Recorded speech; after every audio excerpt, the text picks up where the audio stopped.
My name is Madeline Scott, and I'm 45. For 20 years, I've been married to Edward Matthews, a man whose brilliance in sustainable technology is only matched by his charm in social circles. On the surface, our life seemed seamless.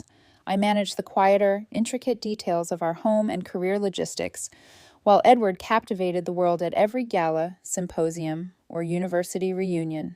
At first, I thought our dynamic was a partnership. I told myself that being the steady hand behind the scenes was a choice. But as the years passed, I realized I had become more of an accessory than an equal. My achievements, however real, were often framed as extensions of his success. His accolades became our currency, my work celebrated only to enhance his image. This imbalance came into sharp focus a week before Edward's 25th university reunion. An email arrived from him, its tone clinical, almost militaristic. Subject: reunion, final prep. Madeline, a few final points for Saturday. Suit: navy bione, not charcoal canali. Hair: book appointment Friday. Talking points: stick to the Biofuel project. Avoid technical minutiae, it bores people. Arrival 6:30 p.m., sharp. And Madeline, this is crucial. Do not embarrass me. When my old friends talk to you, be charming. Laugh at their jokes. Act grateful I chose you. I read that last line 3 times. Act grateful. I chose you. Not a sentiment, but a command. 2 decades distilled into 5 brutal words. In that moment, I realized I wasn't his partner. I was his most prized acquisition, a living accessory meant to elevate his social image. I sat back, letting the heat of recognition rise slowly in my chest. There was no anger, only a strange, cold calm. The fog of years lifted, revealing the clarity I had long been denied. For the first time, I saw our life not as a partnership, but as a performance, and I refused to continue acting. Almost immediately, opportunity appeared. A weekend email from Dr. Lena Raske, a respected colleague in sustainable engineering, asked if I would step in as a keynote speaker for her international symposium. It was a career-defining honor. In the past, I would have politely declined, citing prior commitments. But now, it felt like a lifeline. I replied instantly, accepting. Then I turned to the reunion RSVP. Our tickets were under Mr. and Mrs. Edward Matthews. I modified it to Edward Matthews and guest, while RSVPing regrets on my own alumni profile. No explanation, no dramatics, just a quiet assertion of agency. For the next week, I immersed myself in preparation. Every night, I crafted my keynote with obsessive attention to detail. I reveled in the work, the intricate technicalities that Edward's social gatherings had always deemed boring. Here, the complexity of my own craft mattered. Here, I was the one commanding attention, not a prop in someone else's narrative. Thursday evening, a professional network post confirmed my keynote. Congratulations to distinguished alumnus Madeline Scott, Ph.D., on being named keynote speaker for this weekend's Global Tech Forward Symposium. A small thrill ran through me. I imagined Edward at his reunion, orchestrating his grand entrance, oblivious to the quiet rebellion I had set in motion. It was poetic in a subtle, private way. The day of the reunion arrived. Edward's messages began flooding in, each more desperate than the last. 6:45 p.m. Madeline, running a few minutes late? Save me a glass of champagne. 7:10 p.m. Where are you? I'm here. People are asking. 7:30 p.m. Madeline, this isn't funny. I'm at the table. It says Edward Matthews and guest. Why? 7:45 p.m. Someone just showed me your keynote announcement. Tell me this is a joke. 8:15 p.m. My table is asking where my wife is. They saw the post. You're humiliating me. Call me. I didn't respond. I let the clock tick, imagining the scene at the reunion. Edward, flustered and frantically explaining my absence, the guests murmuring, the carefully curated image of a perfect marriage crumbling. The thought brought no satisfaction. It was simply the natural consequence of years of imbalance. At my symposium, I stepped on stage to a room of 2,000 of the brightest minds in my field. No pleasantries required, no charming pretense. For 45 minutes, I was fully myself. Every word, every slide, every argument belonged to me. The applause at the end was not for the wife of a celebrated man. It was for me, Madeline Scott, engineer, thinker, creator. Later, alone in my hotel room, I reviewed Edward's flurry of calls and texts, 32 missed calls, 18 from his sister, countless messages chronicling the slow collapse of his controlled narrative. His panic, his frustration, his sense of betrayal, it was all meticulously documented. Yet none of it asked if I was okay. Not a single text cared about my well-being. I thought of our life together, of the maps lining our living room walls, the prized North Atlantic chart I bought as a broke graduate student. It represented risk, patience, and discovery, qualities Edward admired but never fully understood. The map was mine, a symbol of my first real achievement, separate from him, and in that quiet moment, I knew I was reclaiming that sense of self in every way I had been denied for 20 years.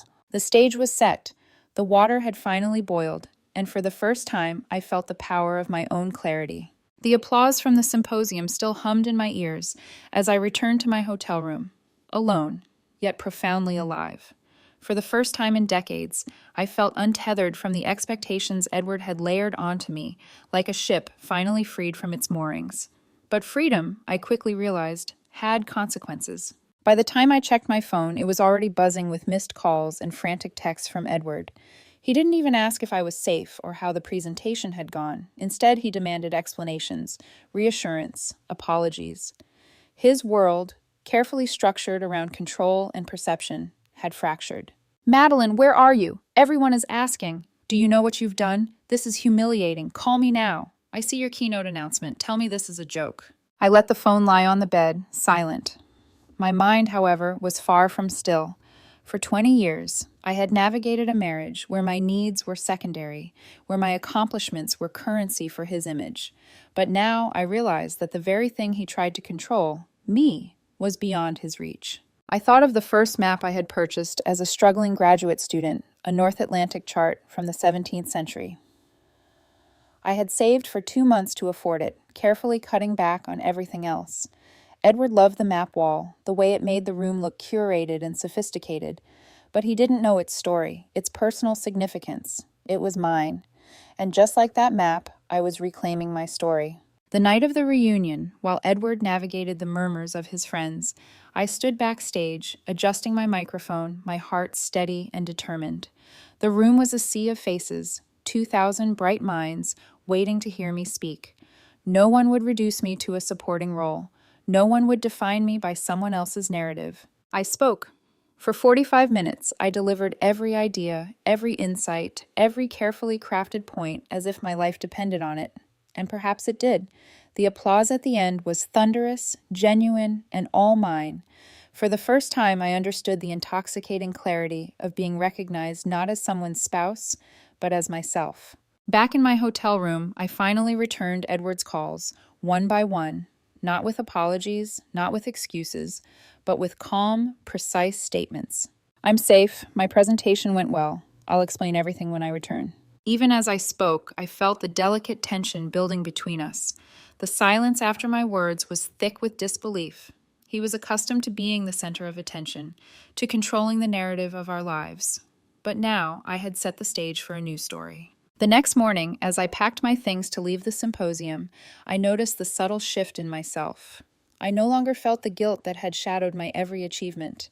Every step, every preparation, every sleepless night spent in service to Edward's image was now reframed. I was not complicit. I was deliberate. Returning home, I walked through the familiar doorway of our house and immediately sensed the tension. Edward's mother, Eleanor, was there, standing like a sentinel near the fireplace. The room smelled faintly of lavender and disapproval. I placed my suitcase down, steady, refusing to give in to the simmering chaos around me. Madeline, Eleanor began, her voice carefully measured, I have never seen such calculated public cruelty. Edward is devastated. I met her gaze calmly. This is a conversation for Edward and me, I said firmly. Your presence is noted, but it will not dictate the terms. Eleanor's eyes flickered with annoyance, but she did not leave. Instead, she lingered, a reminder of the social pressure and expectations that had always surrounded me. Edward finally appeared, his face pale, the rehearsed charm nowhere in sight. "What happened?" he demanded, a tremor of panic underlining his voice. "I spoke at the symposium," I said simply. "I chose to prioritize my career." His shock was palpable. You deliberately humiliated me?" I shook my head, keeping my voice calm, measured. "I did not humiliate you. I acted in my own interest. For years, I performed a role that was never truly mine. That ends now." The confrontation was quiet but electrifying. For the first time, Edward could see the full weight of my resolve. His control, built over decades, was slipping through his fingers. And in that room, amid the familiar furniture and maps that had always symbolized our shared, but never equal life, I realized this was my turning point. I would not apologize. I would not perform. I would not be reduced to a prop in someone else's story. And while Edward and his mother might never understand, I was reclaiming my own narrative, one deliberate act at a time. Returning home felt like stepping into a storm I had been anticipating for years. The walls were familiar, the map-lined living room, the furniture we had chosen together, but now they felt like the stage of a play I had no intention of performing in anymore. Edward's mother, Alumni, hovered near the fireplace, her eyes sharp with judgment. Edward stood at the threshold, disbelief written across his face, a man unmoored by events he never saw coming. "Madeline," Eleanor began, her voice carefully controlled, "I have never witnessed such deliberate public humiliation. Edward is devastated." I met her gaze steadily. "This is a conversation for Edward and me," I said. "You may stay, but your opinions will not dictate the terms." Eleanor stiffened, but did not move. I could feel Edward's panic bubbling beneath the surface, his carefully rehearsed social composure crumbling. "What is going on?" he demanded, his voice a mix of incredulity and accusation. "You deliberately humiliated me at the reunion?" I shook my head slowly. "No, I did not humiliate you. I acted in my own interest. For 20 years, I have performed a role that was never truly mine. That ends now." The silence that followed was thick, heavy with disbelief. Edward's eyes darted to the walls, to the map of the North Atlantic, to the symbols of my life and achievements he had never fully understood.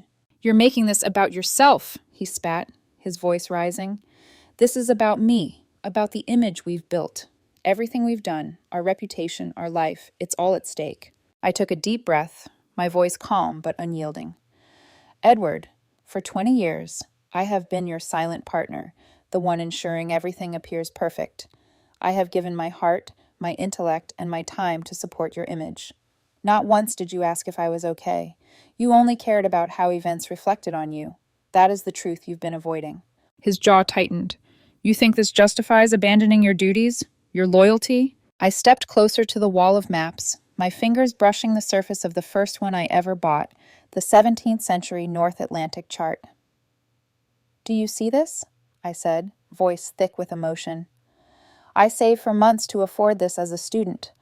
I sacrificed, planned, and worked for something I could call my own. You admired it for its aesthetic, but never understood its significance.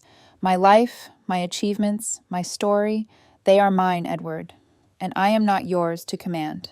Eleanor opened her mouth, but I raised a hand. "No, listen, the rules are clear now. I am moving into the guest room. I will meet with a financial advisor to separate our assets. We have 2 paths from here, marriage counseling or lawyers. There is no third option.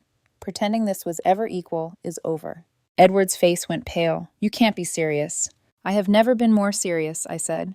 The weight of 20 years of restraint, of silent compliance, of acting grateful, I had shed it all. He gestured wildly at the room, frustration and disbelief mingling. "An asset? All I've given you, all I've built for you, and now you dismiss it?" I shook my head. "Not dismissing, reclaiming. This is not about punishment or spite. It's about reclaiming myself." Eleanor looked between us, stunned by the clarity in my voice. For years, she had reinforced the narrative that I existed to support Edward. Tonight, that narrative crumbled in front of her. Edward's anger rose, but it lacked direction. "You're destroying everything we've worked for." I stepped toward the guest room, placing the chart carefully on the bed, a symbol of my reclaimed autonomy. "What I am destroying is a false story, Edward. The story of a marriage built on obedience, not partnership. This is not about destroying anything but a lie." He looked at me, disbelief and fury mingling in his expression. "And you think this career, this independence, is enough to replace 20 years of marriage? I paused, meeting his eyes steadily. It's not a replacement, it's my life, and it's about time I live it on my own terms.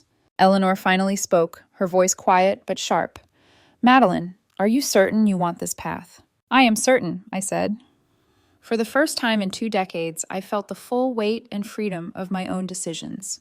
Edward could rage, plead, or attempt to manipulate, but the choice was mine, and I had chosen myself. The air between us was taut, heavy with the consequences of long-buried truths finally surfacing.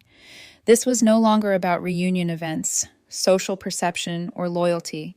This was about ownership, of life, of choices, of identity. And for the first time, I knew exactly who I was without compromise. 8 months have passed since that night. The house feels different now, quieter, emptier, yet entirely mine. Every corner is infused not with expectation, but with choice. The maps that line my walls are no longer props in someone else's story. Each one tells a tale of risk, patience, and discovery, and I finally understand them all as my own. The divorce was finalized last week. Edward's attempts to control the narrative, painting me as unstable, selfish, or cruel, were neutralized by evidence I had carefully documented. The email that reduced 20 years of marriage to a command, the pattern of control, and the stark contrast between my accomplishments and his narrative. Justice, in its quiet form, had been served. The house was sold. Assets were divided equitably. Alimony was rehabilitative, designed to support Edward's transition without perpetuating an inflated lifestyle he hadn't earned. Socially, he faced a reality unmediated by my presence. For the first time, he was alone with the consequences of choices he had long avoided. For me, life feels renewed in ways I couldn't have anticipated. My new apartment overlooks the city skyline, filled with light and air and space to breathe. The maps are carefully curated, the North Atlantic chart at the center, a daily reminder of my first triumph, now fully appreciated for what it represents: independence, resilience, and personal victory. Professionally, the keynote was transformative. Doors I didn't know existed opened. People began to recognize me not as someone's wife, but as Madeline Scott, engineer, thinker, creator. The freedom to define my own path, to exist authentically, has been intoxicating and grounding at once. Socially, the silence has been profound. The gala dinners, the curated appearances, the constant balancing of someone else's image, those are gone. In their place are evenings of quiet reflection, productive work, and honest connections. Relationships are now chosen, not performed. Every interaction carries the weight of authenticity I had long denied myself. I think of Edward sometimes, mostly in passing. He is a man navigating a world he cannot control as he once did. There is no satisfaction in his struggle. It is simply the natural outcome of a life built on controlling others rather than respecting them. My satisfaction lies elsewhere, in the quiet reclamation of my identity, in the knowledge that I no longer perform to validate someone else's ego. The most profound consequence is not financial or social. It is internal. I have discovered who I am, what I value, and the depth of my own strength. For 20 years, I had played the part of a grateful partner, a living accessory. Now, I live fully, wholly, unapologetically as myself. Some days, the past feels like a distant shore I can see, but no longer inhabit. Other days, memories stir. A command email, frantic texts, a reunion table murmuring in confusion. But they no longer define me. They are markers of survival, reminders of the journey from compliance to self-possession. I sit by the window, maps behind me, city lights stretching endlessly ahead. And for the first time in decades, I feel an unbroken, unshakable peace. I am not just surviving. I am living. I am Madeline Scott. The revenge was never about Edward. It was about me, saying no, drawing boundaries, reclaiming my life. It was the quietest, most satisfying form of liberation. And in that liberation, I have finally found myself. The world is quiet now, but it is alive, full of possibility, full of truth, full of me.